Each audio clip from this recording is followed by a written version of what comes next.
И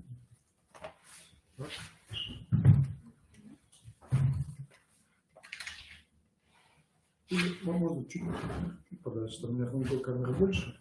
Чуть просто. Вот так, да? Так, наоборот, сюда к центру побольше. Еще немножко. Угу. Так. Угу.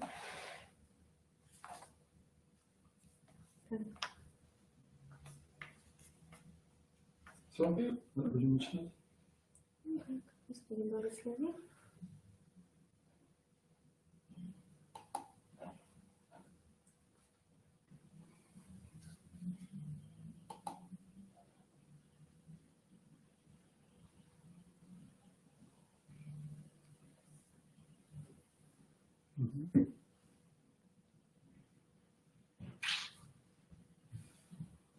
Добрый день, уважаемые родители, будущие родители, педагоги, коллеги, участники нашего вебинара.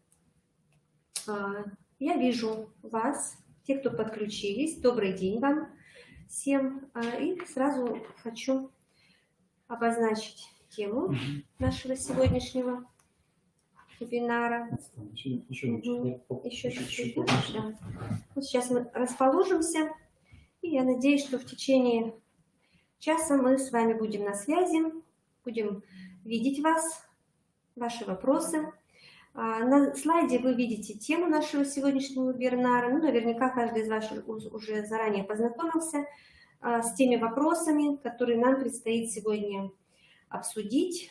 И сегодня у нас в гостях отец Максим. Он является священником храма святого Александра Невского, кандидат экономических наук, старший научный сотрудник Института социально-экономических и энергетических проблем Севера Коми-научного центра.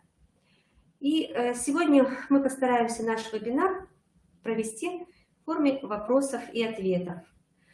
Сегодня мы постараемся говорить о насущном, то, что волнует современных родителей, именно в той ситуации, которая сложилась в современном нашем обществе. И позвольте, я несколько слайдов покажу именно с точки зрения тех вот вопросов, которые мы сегодня будем обсуждать, чтобы мы их увидели с вами на нашем экране. Поскольку мы с вами ориентированы на воспитательный процесс, и вы наверняка каждый задумываетесь над тем, а что же такое воспитание. И мы сегодня имеем возможность обсудить воспитательные аспекты в рамках нашего консультационного центра. И стратегия развития воспитания в Российской Федерации на период до 2025 года ставит перед нами такую задачу. Наверное, перед всеми нами, педагогическим сообществом, сообществом родителей. Воспитание детей является самой главной задачей – это развитие высоконравственной личности, разделяющей российские традиционные духовные ценности. Поэтому мы рассматриваем сегодня духовно-нравственный аспект вот данной серьезной проблемы. Проблемы табакокурения, алкоголизации, наверное, здесь же и наркомания. И еще проблема у нас такая, как, конечно же, ранние половые связи и проблема прерывания беременности. Вот по каким-то причинам мы сегодня должны тоже проанализировать и эту тему. Для нас очень важно сегодня знания и умения, которые для родителей тоже будут актуальны, потому что все, что мы имеем, мы можем передать ребенку. Способность реализовать свой потенциал в условиях современного общества. И, конечно же, мы должны быть готовы к созиданию, к труду и к защите Родины. Вот эта задача, которая ставит перед нами наша стратегия.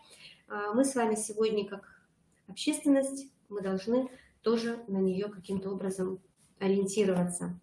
Нашими вопросами сегодня являются такие проблемы, как проблема отверженности, скорее всего, детей, непонимание между детьми и родителями, потому что чаще всего проблемы ребенка, они как в зеркале отражают проблемы родителей.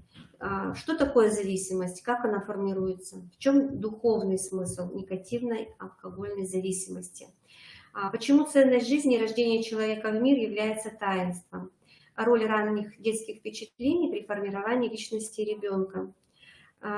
Что такое негативные предписания? То есть какие послания мы адресуем своим детям, и как эти неправильные послания отражаются на развитии личности, и каким образом можно переориентироваться и эти послания перевести в положительные какие-то воспитательные моменты. Здесь мы будем немножечко, наверное, говорить о том, что такое похвала. Важно правильно разговаривать с ребенком о его проблемах, на его языке, уметь ориентироваться и видеть проблему именно его детским взглядом, да, с пониманием, с сочувствием, вот какой-то вот такой вот аспект.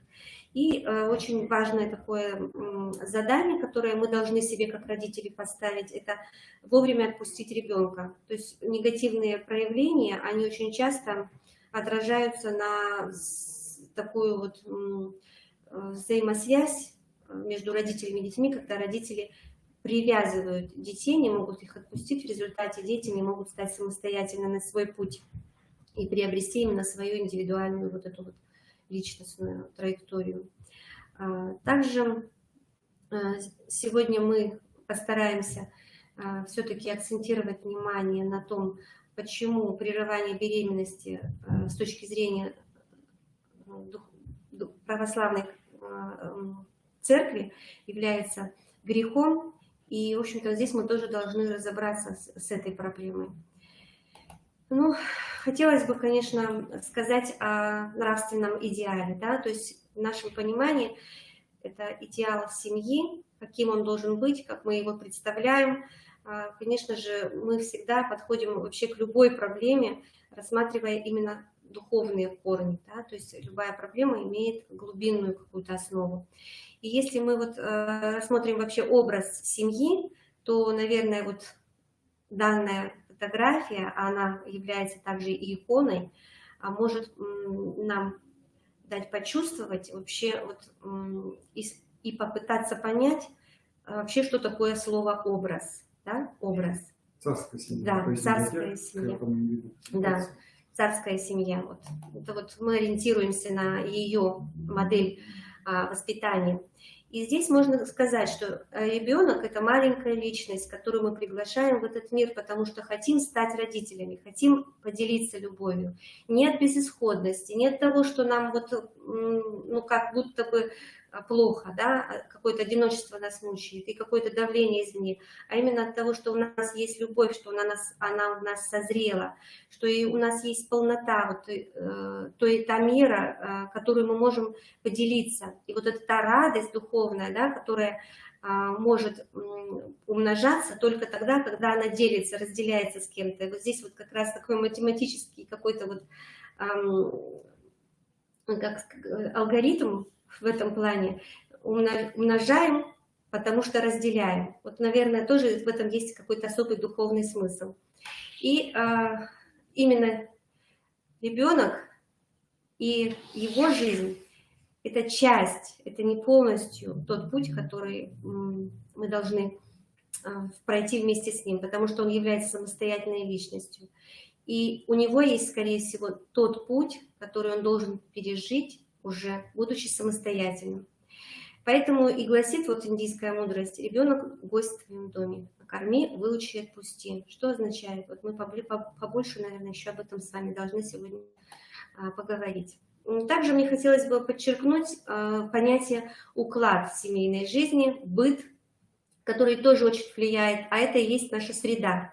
Вот в одной и той же семье очень часто дети разные. Почему? Иногда кажется, что родители одинаково воспитывают.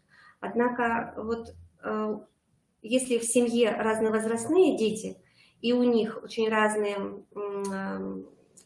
ну да, вот скажем, школьная среда или та среда, где ребенок формируется как личность, это друзья, это компании, то, соответственно, это очень сильно влияет на ребенка. И воспитательный процесс, он не только зависит от того, как складываются отношения в семье, но и какое общество окружает.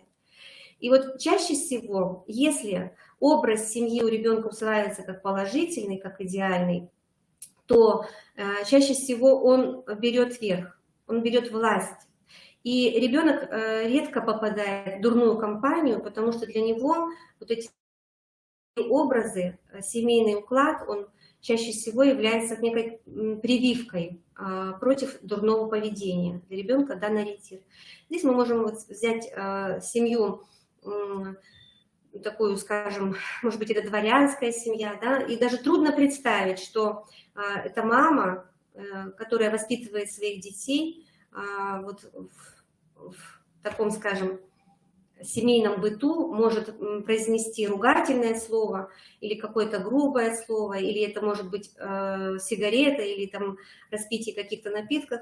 То есть оно вообще на Руси никогда не было нормой. То есть это было всегда против, вот, ну, скажем, духовного начала. Да? И мы сейчас вот рассматриваем эту проблему сугубо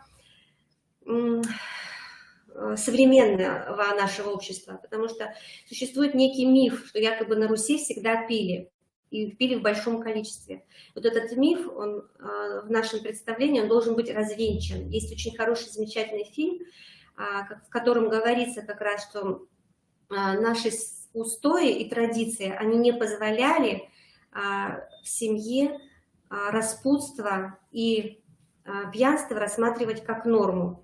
И вот на этой картине, на этом рисунке, может быть, мы вот как раз видим, что вся атмосфера домашняя, семейная, она способствует тому, чтобы ребенок воспринимал мир под воздействием вот этих вот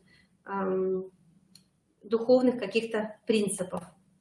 Мы можем, конечно же, говорить о том, что ребенок воспитывается также на природе, да? Потому что природа – это некое окно в мир тоже для ребенка, если он познает природу, окружающий мир, и это под воздействием вот именно тех оценок, которые дают мать, отец, чаще общается с природой. Это тоже все одухотворяет и очень положительно формируется, отражается на развитии личности ребенка.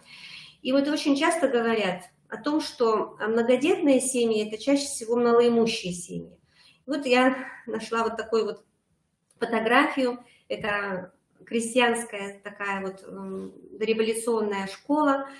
Мы видим босых детей, ну, которые очень хотят познавать науку. Да? То есть, скорее всего, и закон Божий для сельских вот таких вот крестьянских деток был такой вот очень важной наукой, которую стремились познать. И это тоже говорит о неком быте, да, то есть быт он формировал. Трудно представить, что эти босоногие детишки, вот, похожие на беспризорников, которые сейчас в нашем экономически развитом цивилизованном мире, что они тоже вот могут как-то выйти рядом со школой покурить. То есть это даже невообразимо. То есть это такой вот пример, такая аналогия для меня, она, например, тоже как-то вот определенным образом является неким ориентиром, да, то есть вот какой же все-таки для нас важный пример воспитания христианского на Руси, и какая это была хорошая основа для восприятия нравственных норм жизни. И вот кажущаяся такое вот, ну, кажется, бедность, но далеко не чувствуется, что в том мире детям хотелось бы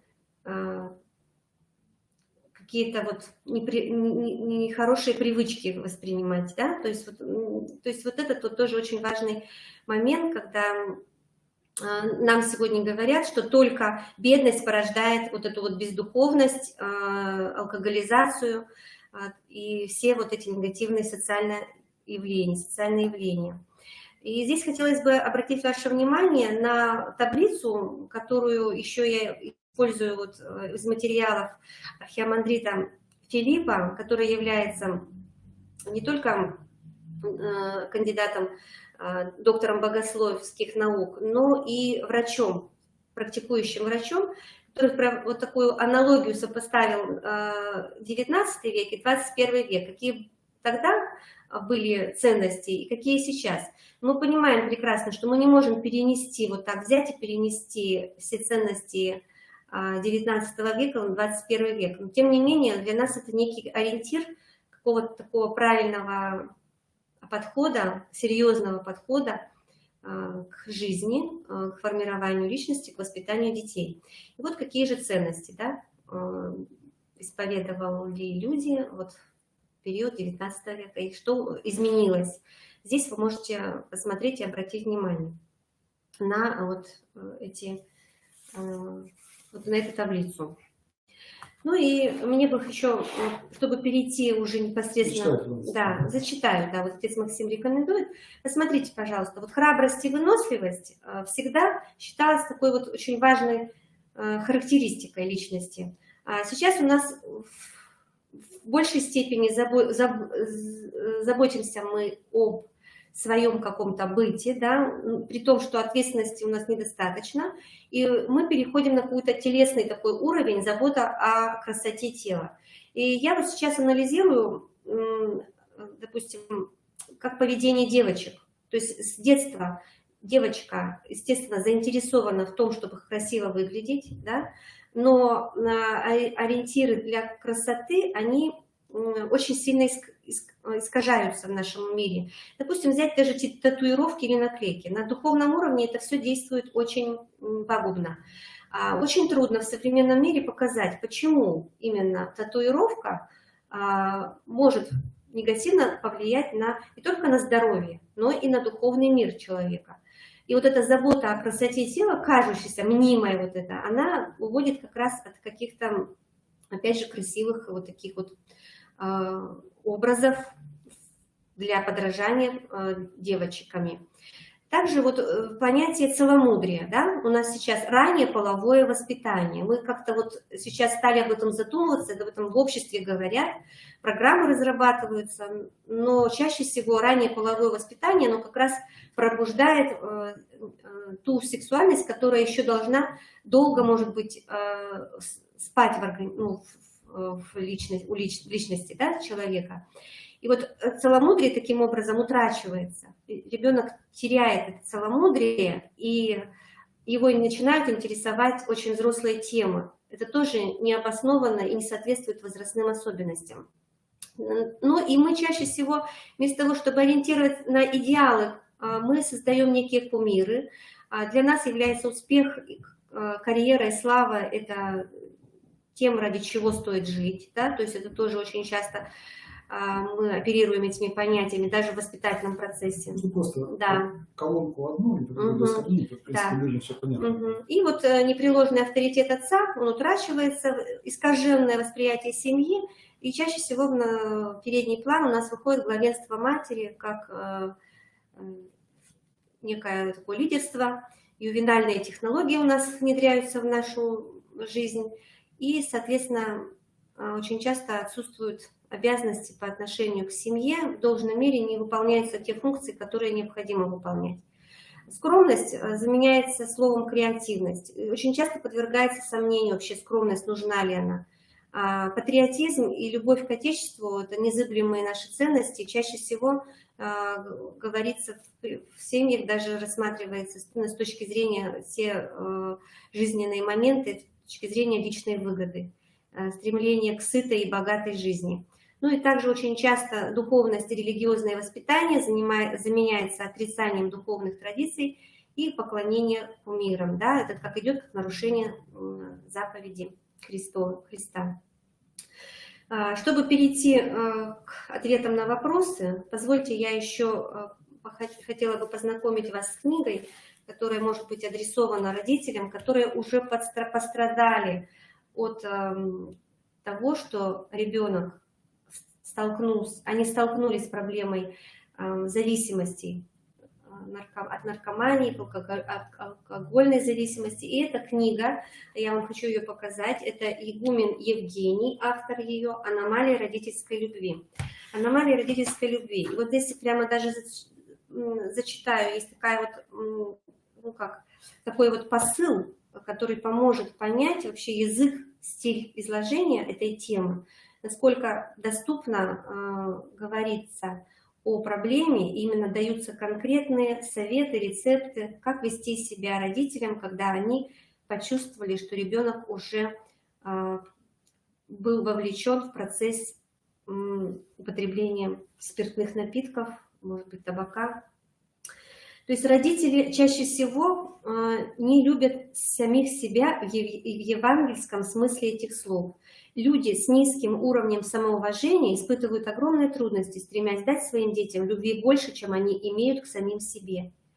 Что это такое? Да? Отец Максим, наверное, нам поможет разобраться с этой проблемой. Как мы, как родители, иногда не умеем любить себя, соответственно, не умеем правильно любить своих детей, какими бы они ни были. Да? И чаще всего провоцируем на них правильное, негативное какое-то поведение. Также причина недостаточности любви к детям состоит в том, что родители ошибочно полагают, будто дети обязаны оправдывать их ожидания. То есть очень часто родители привыкают к тому какому понятию, что якобы мы их воспитывали и учили одному, а ребенок поступает совершенно иным образом. Вот каким образом дать почувствовать, прежде всего научиться самому правильно относиться к своим детям, уметь реагировать на те или иные неправильные поступки. И еще очень-очень много таких вот буквально практических советов, которые даются в этой книге.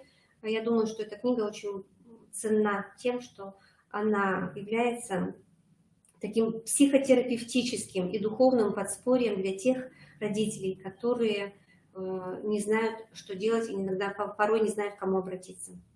Ну, а сейчас, уважаемые слушатели нашего вебинара, еще раз мы вспоминаем о том содержании нашего вебинара, которое было заявлено. И первая проблема, которую мы с отцом Максимом еще раз детальнее обсудим, это как формируются зависимости. Отец Максим, вам слово. Вообще человек изначально создан для радости. Он создан для любви, для блаженства. И истинная эта радость его, она заключается в духовном счастье, в общении с Богом. Есть у нас евангельские заповеди, заповеди блаженства, которые конкретно, шаг за шагом объясняют нам, каким образом достичь вот этой духовной высоты. Если их выразить одним словом, то они заключаются в смирении. Нищета духовная, кротость, желание правды, чистота сердца, готовность терпеть гонения за правду и за веру. Это все вместе с смирением. То есть главный враг человека – это гордыня, это вот неправильная любовь к себе. Она лишает человека радости. Сегодня ведь мы часто слышим, что люди осознанно проповедуют, что смысл жизни в удовольствиях, или смысл жизни в самореализации, смысл жизни в том, чтобы пожить для себя, в том, чтобы мне было хорошо. А на самом деле это путь в тупик, это путь в никуда.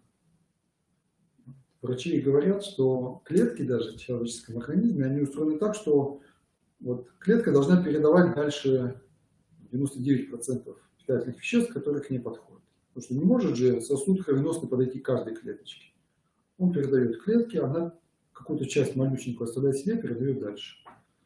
Когда клетка перестает это делать, она становится раковой клеткой. Она распухает, и другим клеткам как раз передает вот эту патологическую.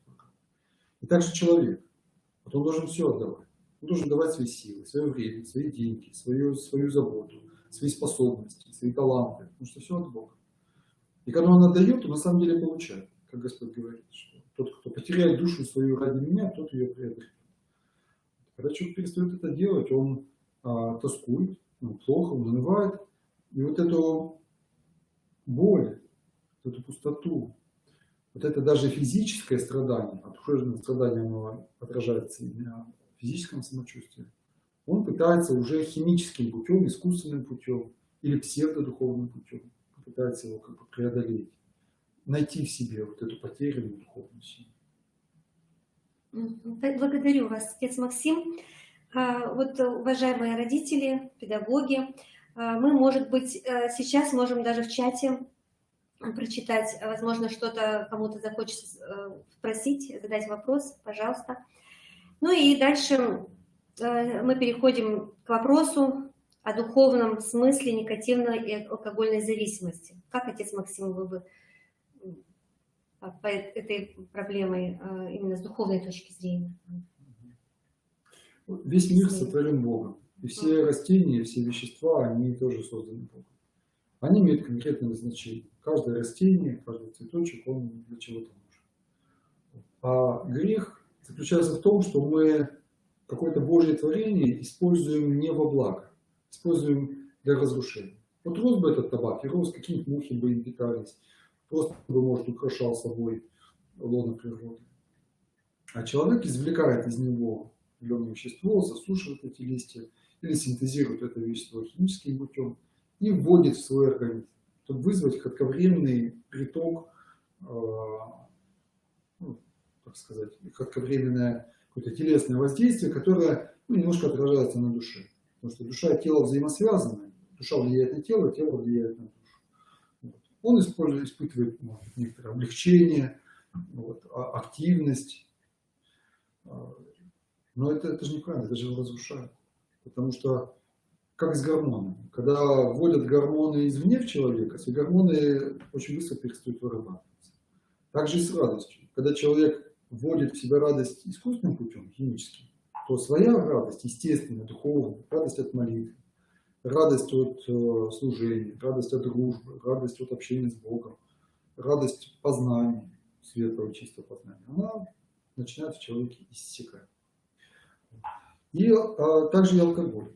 Если он используется, вот, например, в богослужении, да, используется в одно богослужение. Там очень глубокая символика, потому что оно и сладкое, и терпкое одновременно, но используется не для опьянения. То есть оно используется для приложения Святым Духом в кровь Христову, но человек при этом не испытывает опьянения. Поэтому здесь греха нет. Иногда алкоголь взрослыми людьми используется, скажем, в рамках семейной встречи как символ. Просто вот как символ встречи, да? Как символ радости, как символ общения. Потому что любовь, она ведь тоже, она и сладкая, и терпкая одновременно, как вино. Поэтому если взрослые люди по рюмочке выпили не для опьянения, а вот просто как знак такой вот любви, встречи, это не греха. А вот если люди употребляют алкоголь уже именно для, скажем, для снятия своего напряжения, как говорят, для того, чтобы расслабиться, это уже неправильно, потому что расслабление должно идти как раз в другие. Если для настойки, вот скажем, на спирту делают разные настойки. Человек там сделал настойку и выпивает, тоже не чувствуя при этом ни похмелья, ни какой-то расторможенности, это неплохо. А если ему хочется повеселиться, ему хочется совершить грех, знаете, у нас, по-моему, порядка 40% уголовных преступлений совершают в состоянии алкогольного опьянения. Ну, что-то вот цифру можно уточнить, она довольно высокая, помню, все время меня удивила. То есть люди совершают кражи, совершают изнасилование, совершают угоны автомобиля. Потому что пьяному море по колено, а лужа по уши. Человек идет на дискотеку, там, выпивает или употребляет психоактивные вещества, потому что ему хочется повеселиться. В нем веселья нет. Он чувствует, что он должен быть веселым. От Бога он должен быть веселым. Его не научили быть радостным. Да, а веселье не нет. У меня перед глазами все женщина ходит в наш храм, ей 91 год. И она такая всегда бодрая, она такая всегда крепкая, а у нее даже рукопожатие, знаете, как у спортсмена. 91 год. Без очков, читает расписание на улице, в сумерках. Идет сама с палочкой, без сопровождения, по скользкой дороге. Еще она в храме не сидит, не охает, она еще стоит возле подсвечника, еще там за порядком следит. Все у нас ее любят, все ей любуются. Вот.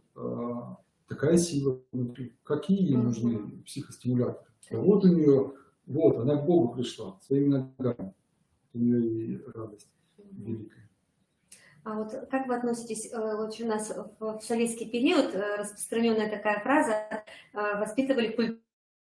Мне кажется, это самая пагубная, разрушительная вообще идея. Когда... Ну, говорят, да, что задумка была такая, чтобы наоборот под видом культуры винопития людей приучить выпивать. Может быть, кто-то, конечно, хотел бороться с злоупотреблением алкоголя, но проблема пьянства действительно во многом идет с того времени, именно с советского времени. Когда это показывалось по телевизору, когда это преподносилось в таких вот отчасти романтических образах, ну помните, как вот, Да, по телевидению. да, вот в комедиях там с участием Шурика и так далее, да? Вот этот алкоголик, который постоянно им противился. Ну, с Новым годом комедии там, с легким паром, да? И, конечно, это неправильно. Но как раз в то время оно и показывает нам подлинный корень этой проблемы. Потому что ведь в советское время, не будем забывать, при всех плюсах того времени, которые не хочется отрицать, но при всех плюсах там шла официальная борьба против веры. То есть вера не просто игнорировалась, она целенаправленно искоренялась. Во всех институтах сдавали в качестве обязательного предмета научный атеизм. Во всех школах, садиках открыто или скрыто шла антирелигиозная пропаганда. И это нормативный документ, это же видно.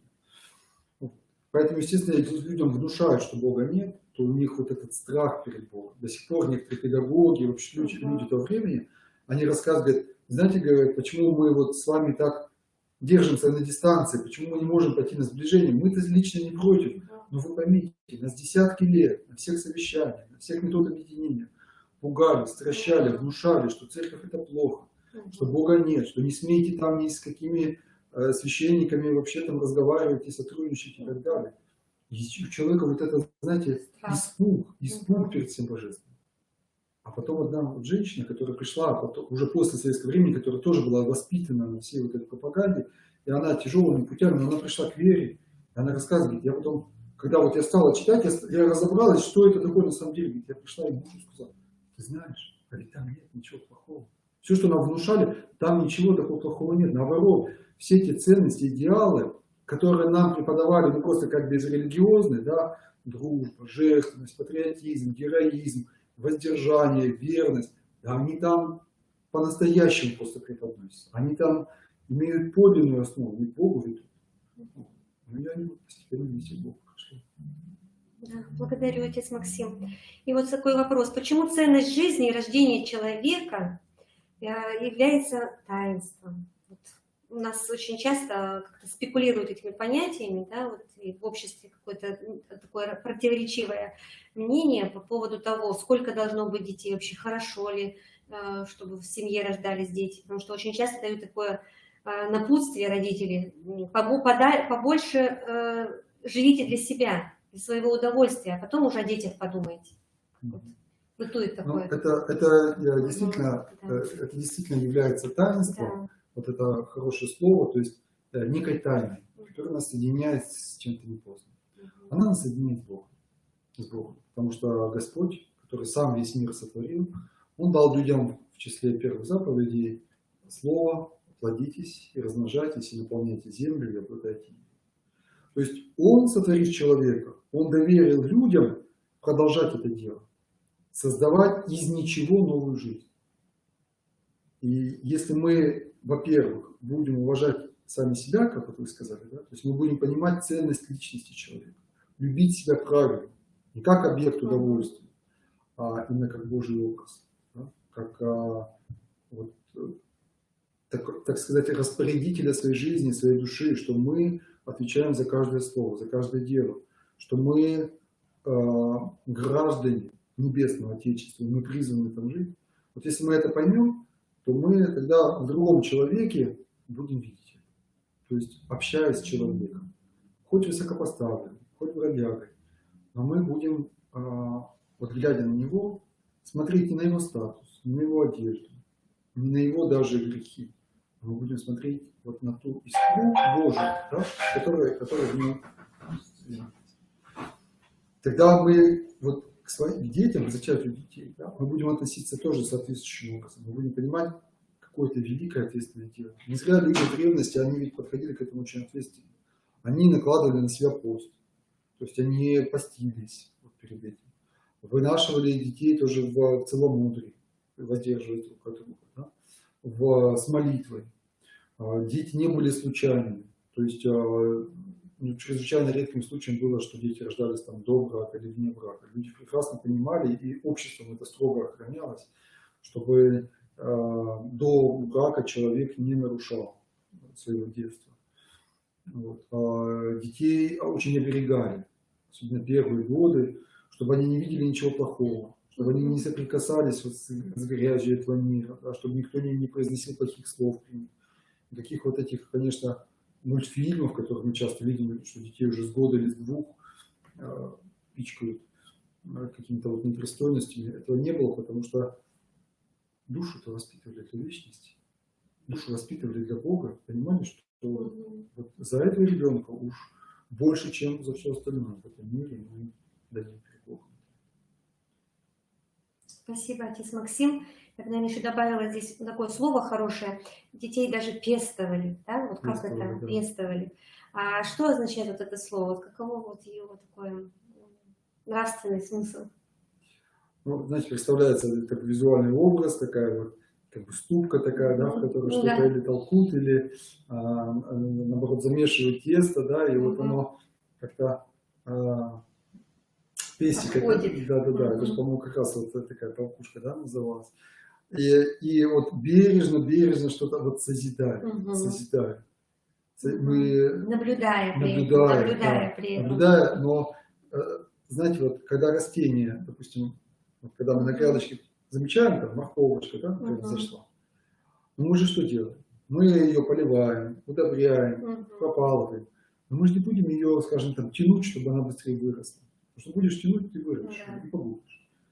Вот так же и ребенок, то есть мы создаем для него среду, создаем для него условия, и мы любуемся, дивимся, как он сам вот в этой среде раскрывается, развивается. Да? Вот он берет то доброе, и мы замечаем, вот это он взял, да, вот это вот отцовское, это вот от мамы, вот это вот бабушка с дедушкой в него вложили. Вот такая здесь, картина, наверное, очень вот близкое слово, вот как раз похвала, да? То есть, когда мы пестуем ребенка, мы с ним разговариваем ласково, бережно, боимся лишний раз ну, как-то испортить, что ли, вот эту вот среду, да, вот когда мы не льстим, не создаем для него какие-то тщеславные, может быть, склонности, а именно бережно относимся к отношениям, к разговорам, к словам, бережем его душу. Бережем его душу от дурного слова, от своего гневливого, какого-то раздражительного тона. Вот это, наверное, очень важно, да, при пестовании. И здесь мне вот вспоминается даже вот случай просто из жизни, что когда ребенок приходит и таким радостным голосом рассказывает что-то о своей школьной там ситуации, может быть, и каком-то случае, а вот его, если, допустим, в этот момент не выслушаешь и не будешь бережно относиться к его вот этим переживаниям, то, скорее всего, ребенок замкнется. Закроется. В следующий раз он уже не будет. И вот пестование — это как раз вот чувствовать, реагировать правильно, живо на то, что происходит в душе ребенка. И пока он открытый, еще как цветочек, да, мы можем еще его помочь и что-то сказать, какое-то напутственное важное слово для него в нужный момент. Быть в нужный момент, в нужное время с ребенком заодно. Вот это, мне кажется, самое главное. Если мы эту вот позицию свою сформируем как родители, то тогда, наверное, не будет проблем в подростковом возрасте, вот этой отверженности, когда мы разговариваем на разных языках, начинаем кричать друг на друга, потому что ребенку будет жалко вот то, чего он будет страшно бояться потерять, это доверительных отношений. И вот это, наверное, в этом тоже заключается глубокий смысл поддержки, похвалы. И вот говорят, что укорять человека это надо исключительно редко, потому что укоры сами по себе, они к доброму не ведут. Укоряя, мы чаще всего травмируем. Ну, кому приятно, когда вот постоянно. Укорять можно только себя. И то, наверное, не настолько сильно, чтобы в уныние не впасть. Вспоминается, да, я с вами согласен, что, во-первых, само наше внимание, вот когда мы выслушиваем, да, о чем бы ребенок не рассказывал, даже если вы с этим не согласны, но выслушать это со вниманием, показывает, что нет ничего в его жизни для нас неинтересного, тоже важно. Потом по поводу укоров, по поводу похвалы, вот сейчас скажу.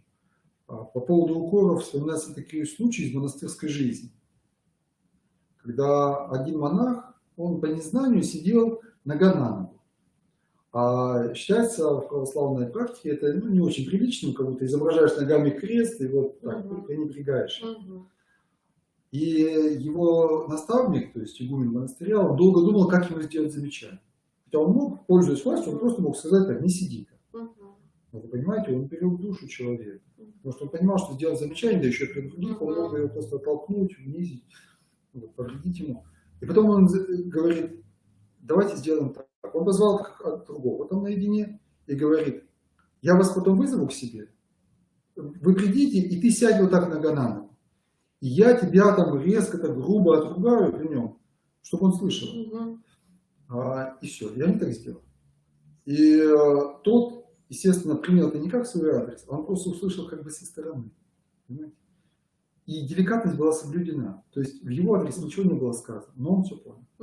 Вот так же и здесь. Иногда нам надо ребенка вот, ну, что-то запретить ему, за что-то надо его порицать, на что-то надо ему указать. Но можно сделать так деликатно. То есть просто рассказывая какую-то историю своей жизни, как будто ты даже не в курсе, что в его жизни это происходит, а рассказываешь другую историю. И выражаешь свое отрицательное отношение к ним. Через фильм, через книгу, через вопросы. Допустим, он отстаивает какую-нибудь ну, там, непристойность, да, он считает, что это хорошо. А ты чувствуешь, что вот если ты сейчас просто скажешь, это плохо, ты потеряешься. А ты начни ему задавать вопросы. А почему ты думаешь, что хорошо? А кто тебе это сказал? А что ты видишь в этом хорошего? А почему ты, ну, допустим, там, проблема того же выпивки, да, вот, или курения. Он скажет, что это свобода и так далее. А что ты знаешь о медицинских последствиях, да? А почему вообще люди выпивают? А разве вот в нашей семье это является нашей традицией? И вот так, задавая вопросы, ты вроде бы не навязываешь человеку свое мнение, но ты даешь возможность ему выговориться. И ты вместе с тем понимаешь, что с ним происходит, то есть почему он так думает. И потом уже из этой картины ты можешь найти правильные такие подходы. И вместе с тем, даже через вопросы ты тоже выражаешь мнение. Он говорит, допустим, там, ну, на Руси всегда пили. А ты, допустим, так вот с сомнением покачиваешь головой, но он же считывает твою реакцию. Смотри-ка, я говорю, а папа вроде не против, но он, ну, как-то вот он так скептически, но деликатно, допустим, не принимает. А это все равно очень важно. Ну, ты про похвалу еще говоришь. Про похвалу еще, да? Как правильно хвалить ребенка? Да. Похвала может быть, но она должна быть перспективой. Перспективой. То есть мы похвалой должны показывать ребенку, кем он должен быть. Можно хвалить даже чуть выше головы. Чуть выше головы. Допустим, молодец, я люблю, когда ты исполняешь обещания. Вот. В этот раз, вот, ну слушай, ну ты вот настоящий мужчина, да, вот там не плакал, не боялся, например. Хотя это еще не вполне он этому соответствует, но ведь человек соответствует тому, что от него ждут. Если он называет трусом, тряпкой, вот, там, лентяем, тихоней, то он будет этому соответствовать подсознательно. Особенно если это говорит мама, жена, вообще женщина, учительница. Вот. А когда мы его хвалим чуть наперед, то он к этому тянется. Но надо хвалить поступок. Ты поступил хорошо, ты сказал хорошо, ты повел себя хорошо. Так ведут себя настоящие друзья. Но не личность его как само по себе, в том смысле, что там, ну ты прирожденный герой, или там у тебя всегда все лучше всех, потому что от этого рождается гордыня. Гордыня, тщеславие, о, я особый, я там умнее всех, да, я там красивее всех, я там самый спортивный и так далее. И это очень часто бывает вот, у отличников как раз развито. Да, синдром. Синдром отличников, вот им уязвленное самолюбие, оно настолько болезненно может отражаться вот на их поведении, что они потом могут даже замкнуться, и очень трудно потом это преодолеть им самим. Но родителям непонятно иногда, что с детьми творится. Вроде ребенок и хорошо учится, и все у него вроде бы на высоте, а с ребенком что-то происходит. А он просто-напросто не может пережить, что у кого-то еще лучше получилось, да, чем у него. Потому что захвалили. Да, потому что захвалили. Захвалили, уже внушили ему, что он суперзвезда. Да. Вот. И еще один момент. Вот, мне кажется, что ребенка, когда мы хвалим, надо обязательно подчеркивать его окружение. Помню, как-то ребенок пришел с какой-то победой на Олимпиаде, или конкурсе, что ли. Вот. И он ожидал такой похвалы. Я говорю, Хорошо. А ты поделился вот этой победой? С кем ты поделился? Ну, с учителем. Ты вот как-то выразил учителю свою признательность, благодарность. Ведь это она тебя подготовила, уложила. А ты позвонил бабушкам. А что они с тобой, когда ты был маленький, не играли, не занимались, это разве не их победа? А ты вот всем, ну вот родным, а даже друзьям, одноклассникам, ты вот хотя бы мысленно не выразил, это что, разве только твоя победа? Ты ведь не один в поле. Вокруг тебя вот целая среда, они тоже в тебя верили, может, кто-то тайно молился за тебя. Вот. Они, ты как бы, ты все равно представляешь класс, школу и так далее. Вот, когда ты поделишься своей победой, это будет общая победа. И тебе самому будет радость. Не присваивай ее только себе. И с одной стороны мы воспитываем победителя, но человека, который никогда не будет кичиться своей, гордиться своей победой и, например, утверждаться за счет других. Да? То есть он будет всегда рад не потому, что это он смог, а потому что это общее дело. Общее дело. Да, общее дело. И общее дело, вот здесь я хочу особенно обратить внимание наших слушателей, это наше общее дело с Богом. С Богом. Потому что вообще наша жизнь это общее дело с Богом. Ведь саму жизнь подает Он. И душу, так сказать, через родителей, но все равно благословляет Он в этот мир. И солнце, и дождик, и пища, и все это от Него. Вообще каждый атом вот, Вселенной, это все в Его руках. Поэтому первым делом поблагодари Его. Он тебе дал ум, Он тебе дал знания. Не будь Его, то есть или Он бы захотел, ты бы лежал прикованный в постели и пальцем не мог бы пошевелить. Поэтому возблагодари своего Создателя и скажи замечательные слова в Библии. Не нам, но имени Твоему Господи дашь славу. То есть человек никогда не должен приписывать славу себе. Даже если его люди прославляют, хотя бы мысленно, он должен сказать: Господи, это все Тебе. Это Твоя слава. Это Ты мне дал семью, это Ты мне дал учителей, хороших наставников. И я должен, что бы я ни делал, в спорте ли, я Твой слуга, я защитник Родины, да? В интеллектуальной деятельности, значит, я должен в молитве, в богословии, в науке это реализовывать на пользу. Там, в искусстве тоже красота это все в тебе. И вот Господь говорит: прославляющих меня прославлю. То есть, когда мы всю славу даем Богу, не себе, а только Ему, Он нас тогда и прославит по-настоящему. Ксения Блаженная, Матрона Московская. То есть те люди, которые даже сознательно вели себя, вот как бы неприятно для людей, да, чтобы люди их не прославляли, а Бог их прославит. И сейчас к ним идут тысячи людей и получают помощь и утешение. Вот как. Вот такое смирение они нам показывают. Через смирение. И я вот еще вспоминаю тоже, похвала, она все-таки отличается именно с точки зрения возрастных особенностей. И очень часто маленьких детей мы хвалим, например, ну вот хорошо покушал, как бы для себя пользу принес. Хорошо там что-то сделал, опять же для себя. А вот когда мы начинаем сами ориентироваться на то, чтобы от себя самого привести к тому, что мы увидели и похвалили за то, что он сделал для других. И главное, мне кажется, еще здесь вот в этом процессе научить благодарить родителей. Вот недавно у меня был разговор тоже с одним родителем, и я ему задаю такой вопрос. Ну, хорошо, вот ты считаешь, что ты чего-то не дал своему ребенку, недостаточно у тебя возможностей, и ты начинаешь себя ругать за это. А я говорю, а вот чему ты научил ребенка своего? В том, что он у тебя, в принципе, сыт, одет, обут. Вот чему ты его научил? А ребенку 5 лет. Ну вот, и родитель сразу встает в тупик. А в 5 лет что ребенка, чему можно научить? Вот тут, слава Богу, что он научился одеваться. Но это он научился одеваться пока еще для себя. А вот с детства, если мы не покажем ему, что нужно уметь благодарить, что он спасибо должен говорить за все, что родители для него делают, вкладывая в его душу вот эту благодарность сначала к родителям, потом к людям, педагогам, к учителям, ну и, конечно, очень важно благодарность Богу с детства воспитывать. Потому что ребенок должен с детства усваивать вот эту вот науку, что все от Бога, ничего просто так у нас нет. Все, что мы имеем, это все от Бога. И, конечно же, с помощью родителей, с помощью их трудов. И то, что отец ходит, работает, для того, чтобы хоть как-то, ну, даже какой-то минимум был, да, в семье, ребенок должен с детства усваивать это, что это все дается большим трудом, что иногда бывает маленькая зарплата, но она дается очень большими усилиями. И родители не должны себя винить в том, что они чем-то не могут обеспечить.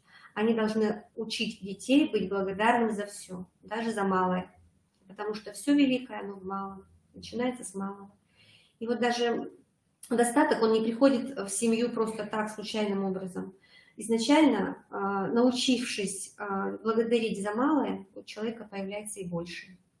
В моей семье, по крайней мере, так было, что начинали мы очень трудно, скажем, семейную жизнь, и потом рождались дети, и сейчас вот их 4, конечно. И я бы не сказала, что вот какие-то трудности были связаны именно с тем, что семья богатеет детьми. Трудности, наверное, в личностном плане больше их нужно было преодолевать. А вот достаток и благосостояние, оно развивалось по мере рождения детей. Наверное, не случайно есть такая пословица, есть Бог дал дитя, даст и на дитя. Вот это тоже такая вот, поговорка. Может быть, современным родителям стоит об этом тоже задуматься. Чаще всего они хотят, даже вот из мнения такого, одного из психологов слышала, что он говорит о том, что вот родители ждут первенца, ждут его, для него готовят быт, создают, все условия ему создают. Они его любят там, как никогда бы не полюбили, например, 3-го или 4-го, потому что 3-го и 4-го как будто бы, казалось бы, уж ни сил, ни средств не остается. На самом деле многодетные мамы, они говорят как раз с рождением 3-го или 4-го ребенка ты чувствуешь настоящее призвание быть родителем. Отец Максим, это тоже мое такое, как наблюдение, что ли, вот к теме профилактика абортов, о которой мы сегодня тоже заявили, что очень часто именно боятся бедности. Но вот этого бояться как раз, мне кажется, нельзя. Я, Анна Светлановна, соглашусь с вами. То, что вы говорили, прекрасно в Евангелии, словами Христа сказано, что верный в малом и во многом. То есть вся жизнь наша — это испытание. От малого к великому. И ребенок в 5 лет, на самом деле, уже очень во многом может себя показать. Это и послушание, это и трудолюбие, это умение делиться, это и благодарность. И уже можно много сказать о его будущей жизни. По поводу же экономического достатка, да, этот закон, он тоже сказан Иисусом Христом, и он не приложен. Ищите прежде Царство Божие и правда Его, и это все приложится вам. Это все, то есть вот все житейское, экономическое приложится вам. Дело в том, что для жизни ведь все дается нам действительно Творцом. И даже сами силы, и даже наши умственные способности, и обстоятельства жизни, это все регулируется, управляется. Когда человек ищет право, поступает по праву, то Господь не оставляет. Ну, вот был случай тут. Одна женщина как-то пришла к вере, она работала в поликлинике и вынуждена была в качестве медсестры участвовать в прерывании беременности. Потом ей пришло сознание греховности этого дела, и она стала перед ситуацией увольнения. То есть ей надо было объявить о своем несогласии, и очевидно было, что ее попросят. То есть сегодня законодательство дает возможность врачу отказать. И она даже советовалась, как ей быть. И сказали, да, иди на исповедительство. То есть, прямо говорят, что я не буду. Она говорит, да как же, да вот у меня тут семья, больше места для меня тут нет, и не найдут, и все. Не заботься, не заботься. Твое дело не участвовать в грехе. И она пошла, отказалась, действительно ее стали выживать. С этого места она вынуждена была уйти. Она ей досталось лучшее место. Гораздо лучше, более спокойное и более благоприятное по экономическим условиям. Поэтому и здесь этот закон безусловен, что если у женщины есть ребенок, животик, да, он уже зачат, то он должен родиться, он должен появиться на свет. Разумеется, мы должны трудиться. Разумеется, мы должны бережно относиться к тем средствам, которые у нас есть. Разумеется, мы должны пользоваться помощью. Сегодня обширная программа государства, не только государства. Но если даже нас что-то пугает, кажется, что не справимся, жить будет лучше. Это, как правило, просто страх. Кстати, у меня перед глазами, я уже не раз рассказывал, такие ситуации, из таких люди тупиков выходили, когда вообще ни жилья, ни работы, ни образования, ни денег, ни помощи от родителей, ни прописки, ничего, ни мужа, ни никого. И человек рождал ребенка, и все, наоборот, все начинало вставать на свои места. И напротив. через совершение аборта люди обрекают себя на разводы, на дележку имущества, на болезни, на нищету, на бедность и так далее. Поэтому не надо гневить Бога, надо вот эту заповедь не убей, безусловно, соблюдать. Да, и это еще как раз о том, что мы говорили сегодня, что рождение человека, приход его в мир, действительно это таинство, это такое вот событие, которое, наверное, заслуживает особого вот такого какого-то благоговения. Да, благоговения. То, что мы, по сути дела, соприкасаемся с самим Богом. Почему это называется таинство, так же, как и церковное таинство, да, крещение, причащение. Потому что через них мы соприкасаемся с Богом, который, с одной стороны, близок к нам, вот Он вроде рядом с нами. И вместе с тем мы понимаем, что мы от Него далеки. Он от нас близок, мы от Него далеки. Но в какие-то особые моменты, в момент создания семьи, в момент рождения ребенка, да, в момент творения Его бессмертной души, вот мы как-то вот становимся особо близки вот к этой вечности, к этому духовному миру. Вот. И в этом смысле, да, это можно назвать таинством. Благодарю вас, отец Максим. Ну и, наверное, последний вопрос. Наше время подходит к концу. Такой вот, который мы заявили сегодня. Что такое негативные предписания от родителей и как их перевести в позитивные предписания? И вот здесь у игумена Евмения такие негативные предписания, вот я их просто зачитаю. Они здесь выделены прямо. Ну, мы очень часто говорим «не будь». Ну, это просто как отрывочные такие моменты из предложений. Не делай, не сближайся, не будь значимым, не будь ребенком, не взрослей, не добейся успеха, не будь собой, не будь нормальным, не будь здоровым. То есть это очень часто, оно непроизвольно. Вот эти вот послания звучат в родительских фразах. Вот как все-таки говорить с ребенком на том языке, чтобы не было этих посланий негативных? Потому что как некая программа, которая запускается нашим словом, она начинает развиваться и, может быть, даже отражается на потом судьбе детей. Да, действительно, сердце болит, когда слышишь иногда на улице, в окружении, когда, вот, например, говорят ребенку: да ты всегда такой, да ты по жизни такой, да ты вот там родился с Винтусом и всю жизнь таким вот будешь, ну, в поезде иногда едешь, прям аж уши в трубочку заворачивают. Ну, мама прям целенаправленно словами убивает ребенка, пичкает его конфетками и тут же его вот гнобит этими словами. Как с этим бороться? Ну, разумеется, только через веру. Когда человек стремится приблизиться к Богу, да, когда он понимает вот эту пропасть, которая между нами и Творцом, нами, нашими грехами создана, он начинает с особым вниманием относиться к своему языку, вообще ко всем словам, которые он произносит. Он начинает внимательно смотреть, как его слова влияют на его собственную жизнь, на жизнь окружающих людей. Он слушает других людей, не только себя слушает, а он говорит, и он смотрит, как меняется лицо человека, ребенка, как он себя после этого ведет, как он к тебе ближе становится дальше. И ты тогда уже понимаешь, что действительно ты, как родитель, ты своими словами его или созидаешь, ты ведешь к небесам, да, ведешь к любви, или ты в нем вот эти ростки топчешь сама. Вот тогда ты уже понимаешь великую силу слова, и можешь сказать словами пророка Давида: да, положи, Господи, хранение устам моим, дверь ограждения о устах моих.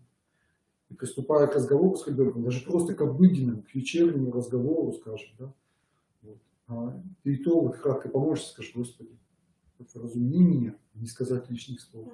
Господи, вразуми меня выслушать, вразуми меня поддержать. А тем более, приступая к какой-то воспитательной беседе, ты трижды помолишься, и поклонишься, и почитаешь, и, как говорится, и благословишься, лишь бы только вот не навредить. Тогда, с Божьей помощью, как сказано, ты горы, говорит Господь, если у вас вера есть, как зерно горчичное, вы горы уже можете двигать словами. Поэтому и горы, даже вот эти вот горы греха в душе ребенка, которые уже там образовались когда-то, да, ты уже и их сможешь с Божьей помощью сделать истинно. Ну и, отец Максим, еще, конечно, в заключении хотелось бы сказать всем родителям, которые столкнулись, у которых в дом пришла беда, в виде вот этого пагубного змея, можно сказать, или этого пагубной привычки, что все-таки у каждого человека своя жизнь. И вот эта личность родителя, она не является личностью того ребенка, который попал в беду. Поэтому важно в тот момент, когда уже ребенок не услышит, не способен что-то принять от родителей, важно, наверное, отпустить его. Отпустить его, и вот в этом молчании, может быть, набрать вот ту полноту веры, любви, которая поможет ребенку выйти из этой ситуации страшной. Иногда слово, оно уже становится лишним. Да, да. Но молитва лишней не будет. Ну, молитва лишней не Потому будет. что Да. молитвы не зря же говорят, что молитва матери с одного Христа. Да? И когда ты молишься вот от всей глубины души, то Господь может сотворить чудо. Вспоминается один случай, когда парень стал употреблять наркотики. Вот, и мама за него очень горячо молилась. И Спаситель так устроил, что он встретился вот с нужным, кем надо, священником, который дал ему простой совет. Он говорит: вот тебе четки, вот ты молись, и вот на каждую горошину, что ты, когда притягиваешь, вот вспоминай что-то хорошее. Со сегодняшний день покушал, слава Богу. На своих ногах пока еще, слава Богу. Там какая-никакая работа есть, слава Богу. Мама живая, слава Богу. И вот так. И у него от этого стала радость в душу приходить. Понимаете, вот с каждой молитвой, вот этой благодарной, по молитве матери, напомню, он исправился, он исцелился, он еще и другим помогает. Исцеление, оно происходит тоже невероятным, чудесным, конечно, образом. И я думаю, что, вот, ну, как не я думаю, а в книге написано, что бывших алкоголиков и наркоманов нет, что это навсегда сохраняется, но возможно такое чудо, как желание полностью отказаться от спиртного или там от чего-то какого-то другого яда. Вот. И вот это желание, оно может человека привести в ситуацию нормальной жизни. Да, перевесить. Перевесить это, да. Хотя вот говорят все равно, что бывших не бывает. Ну, мы все бывшие, Да. не все грешные, Да, не все грешные, да. Во всех нас эта змеюка сидит, ну в том-то она так проявляется. Да, в другом по-другому. У каждого своя болезнь души. Поэтому благодарим вас, уважаемые участники вебинара, что вы сегодня были с нами. Наш вебинар можно посмотреть будет в записи. Также через консультационный центр можно договориться об индивидуальной беседе с отцом Максимом, с любым сотрудником нашего республиканского консультационного центра. Мы вам благодарны за то, что вы нас сегодня послушали, и мы надеемся на встречу с вами на новом вебинаре. Господь благословит, а поможет вам во всех добрых делах. Будьте свободны, свободны от греха, свободны от Бога. Всего доброго. До новых встреч.